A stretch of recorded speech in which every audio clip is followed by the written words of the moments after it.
Faleminderit kryetar, nderuar koleg. Po lexoj një mesazh që kam marrë sot nga Imshta, është një fshat në Myzeqe. Është njësia e dytë prodhuese më e madhe e shalqinit në këtë vend. Përshëndetje, deputet. Si jeni? Si vjet puna me shalqinin është katastrofë. Pika e grumbullimit në Imsht ka mbjell me hektar. Vetë personalisht, vetëm Golja. Po e përmend të Golën sepse ky është institucion, nuk është individ. Me ortakun e tij nga Kosova, kanë mbjell 200 hektar dhe djersa e fermerëve. Tallen pikat e grumbullimit sot. Që po të shkruaj, këta dy persona e mbledhin shalqinin nga ne buqit me 50 lek. Me nder tallen me fermerët, që janë zhytur në borxhe, me kredira, deri në fyt, kemi 4 vjet. Që ju themi ju si deputet, dhe i kemi shkruar edhe zëvendës ministrit të bujqësisë, dhe nuk kemi një përgjigje nga partia jonë, që e kemi votuar me shpirt dhe nuk na kthen përgjigje për këtë shqetësim. Që nuk dalim dot nga borxhet dhe kredit që kemi marrë në përbanka me respekt filani në emër të gjithë fermerëve të Imshtës. Tani, çfarë ndodh sot në territorin bujqësor? Buju kërkon prodhoi, siç këta të Imshtës bëjnë. Kur sezoni para tij ka qenë i mbar, mbjell me paratë e tij. Blejnë pute, shërbime, duke filluar nga punimi i tokës deri tek frezimi i saj, mallra që janë ushqyes edhe mbrojtës të bimës në fund edhe të prodhimit. Kur sezoni para tij ka dështuar, pra nuk ka marrë paratë e veta, merr borxh. Ku të mundet? Tek i ngjashmi, nëse i ngjashmi bujk ka para. Tek mikrofinanca, pra tek institucionet e mikrokreditit. Në banka, duke lënë kolateral çdo gjë, përfshirë edhe tokë. Tek zotruesi i inputeve bujqësore, me premtimin që do paguaj pasi shet prodhimin. Nëse gjithçka shkon më mirë, pra prodhimi nuk dëmtohet dhe arrin të shitet. Është sukses. Nëse çmimi nuk është ai që ka pritur, nuk justifikon kostot, kolaterali ekzekutohet, zinxhiri i borxheve bëhet shumë i gjatë. Çfarë bën ligji që kemi sot në diskutim? Ligjeron eksaktësisht të skemë. E vendos mbi baza ligjore. Aplikimi për dëftesë bëhet online, dëftesa merret online, dëftesa është e transferueshme dhe ekzekutueshme, mbi prodhimin e ardhshëm, të sigurueshëm, të financueshëm nga institucionet financiare dhe jo vetëm, me detyrim të qartë për kthimin e financimit, me interes të barabartë me normën efektive të një muaji më parë dhe natyrisht, dëftesa është titull ekzekutiv. Është një mundësi e mirë kjo, po është një instrument shumë i vlefshëm, për më tepër që po ndodh e gjen kudo në territor këtë skemë. Rasti më i mirë është kur financuesi i prodhimit bëhet zotruesi i inputeve bujqësore, që është edhe grumbullues, e kur për çmimin bie dakord mes tyre.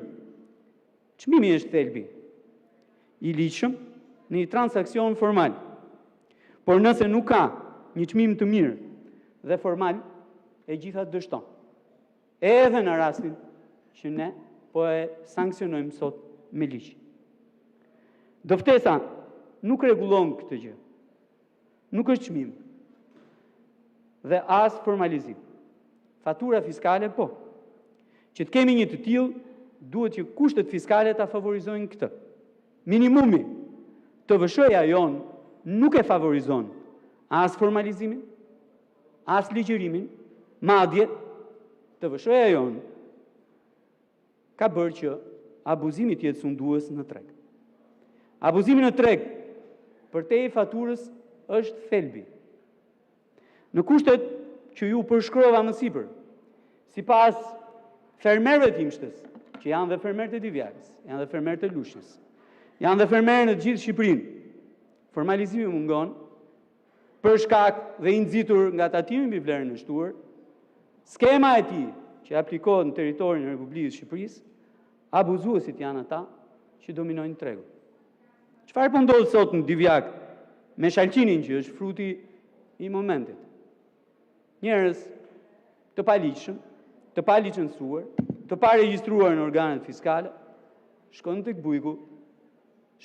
bujku, shfrytëzojnë situatën e tij të vështirë, sepse shalqini nuk mund të rri në 40 gradë në fush, ka kohën e tij të pjekës, ndryshe dështon, dhe i imponojnë çmimin e tyre.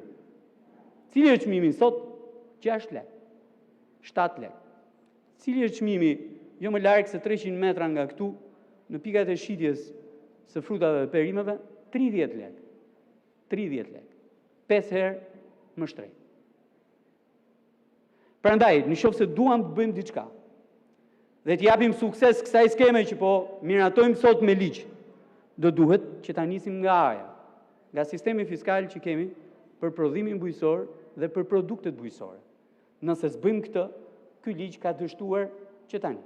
E votojmë ne, se votojmë ne, është një histori tjetër, po është i dështuar eksaktësisht për këtë gjë.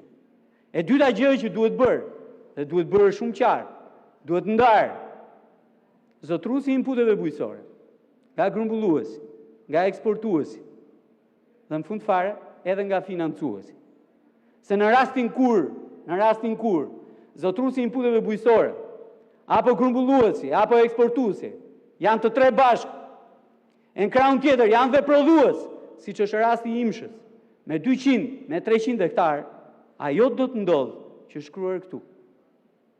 Në atë mesazhin atyre bujqëve të imshtës, që çmimi që do imponojnë bujkut është gjithmonë e më i ulët, se nuk është çmendur asnjë grumbullues, asnjë eksportues të blejë me çmim të lartë.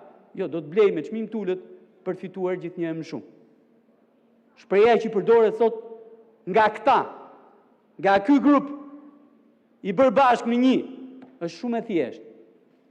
Do ta lësh shalqinin me këtë çmim, me 5 lekë, me 6 lekë, apo jo? Jo, e po ik pirdhu, më falni për shprehjen, ik pirdhu se nuk ta marr. Kjo është marrëdhënia tregtare sot atje në fusha. Kjo është marrëdhënia tregtare sot. Bëjmë mirë që ta ligjërojmë. Bëjmë mirë që ta legjitimojmë. Dhe ligjërimi, legjitimimi bëjnë atë që është themelore. Mbrojmë bujkun dhe mbrojmë prodhimin e tij.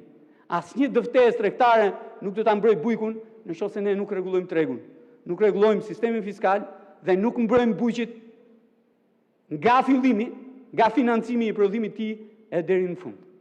Raste suksesi ka, por raste që ka nevojë të trajtohen për t'u zhbërë, sepse janë pjesa e abuzimit me bujkun, edhe me djersën edhe mundin e tij, patjetër që janë aty, duhen parë, duhen zhbërë sa më parë tjetër mundur me qëllim që bujqit marrin frymë.